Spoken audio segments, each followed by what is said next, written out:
কার গোল কে দিয়ে দিল? কার গোল কে দিয়ে দিল? ইয়া আল্লাহ, মানিয়ার জন্য গোল লাগাই দিয়ে দিল। টাইব্রেকার মিস করার পর কাউন্টার এটাকে গোল হয়ে গেল।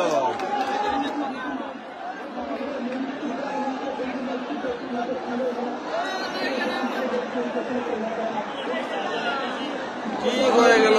খেলা কি হয়ে গেল ভাই?